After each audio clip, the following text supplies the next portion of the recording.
Welcome to Anantha health. నేను మీ స్వీయ వర్మ.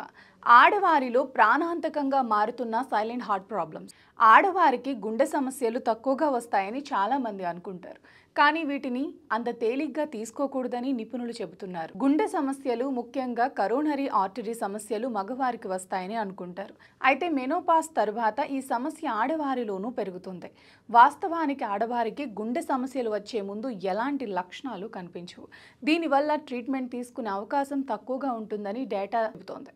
సాధారణంగా ఆడవారికి గుండె సమస్యలు వచ్చేటప్పుడు లక్షణాలలో సాధారణ ఛాతీ నొప్పి కంటే శ్వాస తీసుకోవటంలో ఇబ్బందులు, అలసట, ఎక్కువగా చెమట పట్టడం, ఉబ్బరం వంటి లక్షణాలు కనిపిస్తాయి. వీటిని గుండె సమస్యలు కాకుండా ఇతర సమస్యలు అనుకుంటారు. దీంతో వీటిని హెల్త్ కేర్ ప్రొవైడర్స్ కూడా అంతగా పట్టించుకోకుండా లేట్ చేస్తుంటారు.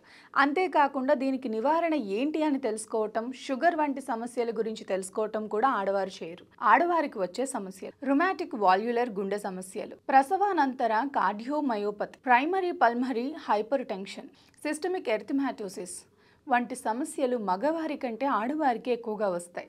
ఊబకాయం, హై బీపీ, కొలెస్ట్రాల్ ఎక్కువగా ఉండటం వల్లే మగవారు, ఆడవారిలో గుండె సమస్యలకి కారణాలు. అయితే ఆడవారిలో మరికొన్ని కారణాలు కూడా ఉంటాయి.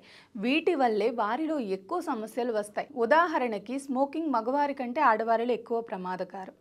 అదేవిధంగా ఎక్సర్సైజ్ చేయకపోవటం, ఇక మగవారితో పోలిస్తే ఆడవారిలో ఒత్తిడి, డిప్రెషన్ కూడా హార్ట్ హెల్త్పై ఎఫెక్ట్ చూపిస్తుంది. షుగర్ ఉన్న మగవారి కంటే ఆడవారికి గుండె సమస్యలు వచ్చే అవకాశం ఎక్కువగా ఉండటమే కాకుండా సైలెంట్ హార్ట్ ప్రాబ్లం వచ్చే అవకాశం ఉంటుంది. అదే కాకుండా ప్రెగ్నెన్సీ టైంలో హై బీపీ, షుగర్ వంటి సమస్యలు కూడా ప్రమాదాన్ని పెంచుతాయి. ఇదే కాకుండా కుటుంబంలో ఎవరికైనా ఆ జన్యు కారణాల వల్ల సమస్య వచ్చే అవకాశం ఉంది. కాబట్టి గుండెను కాపాడుకోవాలి. ఇలాంటి సమస్యలు రాకుండా ముందుగానే జాగ్రత్తలు తీసుకోవటం చాలా ముఖ్యం.